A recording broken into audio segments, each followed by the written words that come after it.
Bismillahirrahmanirrahim. In the name of Almighty Allah, who is the most beneficent, most merciful, most gracious, and the source of all knowledge. Here we have the lecture of science for grade 5. In our previous lecture, we have learned about melting, and we have seen when a liquid start converting into the liquid state, or you can say when the particles of the liquid get enough energy to move like liquid particles, then they are converted into the liquid state, and uh, this process is actually known as melting process. So in our today's lecture we will discuss about the freezing. So according to the definition, freezing matter changes it from a liquid into a solid. That means in melting we were dealing with the solid particles, and these solid particles are converted into the liquid state, and while freezing is the vice versa. Freezing is the reverse phenomena of melting. That means in freezing we are changing the liquid state into the solid state. It does this by taking away energy. So it is the opposite of the melting. Melting में क्या हो रहा था? Melting में हम solid particles को heat provide कर रहे थे, और हीट प्रोवाइड करने की वजह से वो पार्टिकल्स जो हैं वो लिक्विड की तरह फ्लो करना शुरू हुए थे, उनकी तरह मूव करना स्टार्ट कर दिया था उन्होंने. लेकिन इसके अंदर क्या हो रहा है? हम हीट को we are taking away energy. हम हीट एनर्जी या एनर्जी की किसी भी फॉर्म को उन पार्टिकल से दूर लेके जा रहे हैं, जिसकी वजह से वो जो पहले लिक्विड की तरह मूव कर रहे थे, हम उनकी मूवमेंट को एनर्जी उनसे हासिल करके एनर्जी को उनसे दूर ले जाके उनकी मोशन को रोक रहे हैं. When a liquid is frozen the particles stop moving and become closer and closer until the liquid becomes a solid.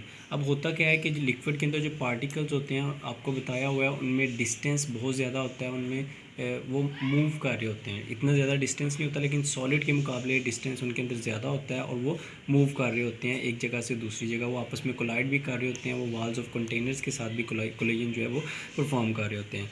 लेकिन जो ही किसी भी लिक्विड को फ्रोज़न किया जाता है, या मतलब उसको फ्रीज़ किया जाता है, उसको इस फ्रीजिंग के दौरान जो है उसके पार्टिकल्स जो होते हैं लिक्विड मॉलिक्यूल्स के, वो एक दूसरे के करीब आना शुरू हो जाते हैं. जैसे ही उनसे एनर्जी जो है वो एक्सट्रैक्ट की जाती है, तो इस एक्सट्रैक्शन के नतीजे में उनके पार्टिकल्स एक दूसरे के करीब आना शुरू हो जाते हैं. और जो ही पार्टिकल्स करीब आते जाते हैं, तो वो आपस में एक दूसरे के साथ बाइंड होना शुरू हो जाते हैं, क्योंकि उनका टेम्परेचर जो है वो कम किया जा रहा है, उनसे हीट जो है ली जा रही है. उनके पास इतनी एनर्जी नहीं बचती कि वो पहले की तरह मूव कर सके जिस तरह के लिक्विड स्टेट में मूव कर रहे थे. All the liquids have a freezing point that is measured by the temperature. As I have told you, in the melting process, at a specific temperature all the liquid starts melting. So similarly, at a specific temperature all the liquids can easily converted into the frozen piece. That or you can say all the liquids have a specific freezing point in term of temperature. This point is same as the melting point for that substance in the solid state. जिस तरह कोई भी substance आपके पास solid state में होती है, तो उसका एक स्पेसिफिक मेल्टिंग पॉइंट होता है. Similarly when a substance is in the form of liquid state, then it has a specific freezing point. That means a specific temperature. Below that temperature it will start freezing. For example, we have water in our daily life. हम क्या करते हैं कि पानी को किसी बर्तन में रख के अपने फ्रीज़र में रख देते हैं.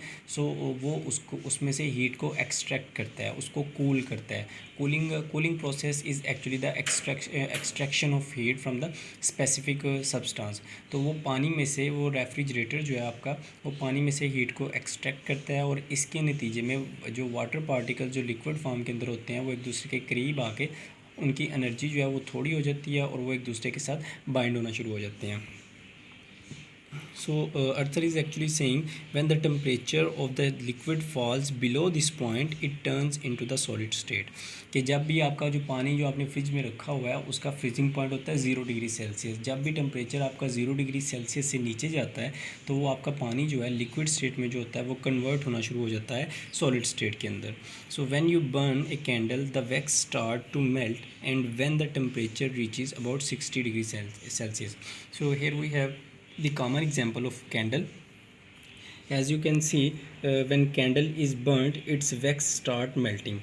When it reaches at a temperature of 60 degree Celsius. जो ही आपके पास जो कैंडल है उसका टेम्परेचर 60 डिग्री सेल्सियस के करीब पहुंचता है तो उसकी जो वैक्स होती है जिसे मोम कहते हैं उर्दू के अंदर, वो पिघलना शुरू हो जाती है।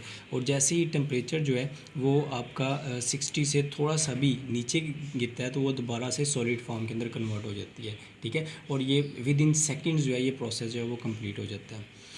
ओके, सो नेक्स्ट जो है वो इसी एग्जांपल को मज़ीद एलेबोरेट कर रहा है कि the wax would remain as a liquid if it is stayed near the heat because it would become hotter and hotter.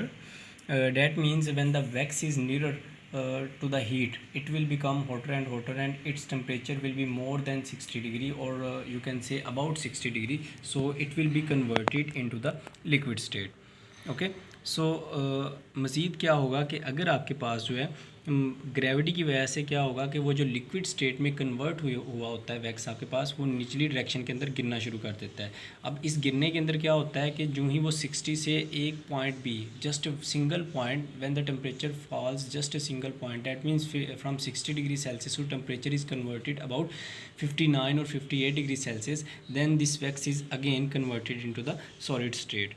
तो ये जो है समटाइम्स ये आपके bottom on the surface level, ये सरफेस लेवल पे उसके ड्रॉप के गिरने से पहले भी जो है ये कन्वर्ट हो चुका होता है सॉलिड फॉर्म के अंदर। So it is actually a common example of freezing. There are two most common example of freezing. The first one is the freezing of the candle's wax and the second one is the freezing of the water. Okay, hope so now it is clear to you. It is the opposite process to the melting. If you have any question or any query related to this article, then you can ask me. I am there. Thank you very much.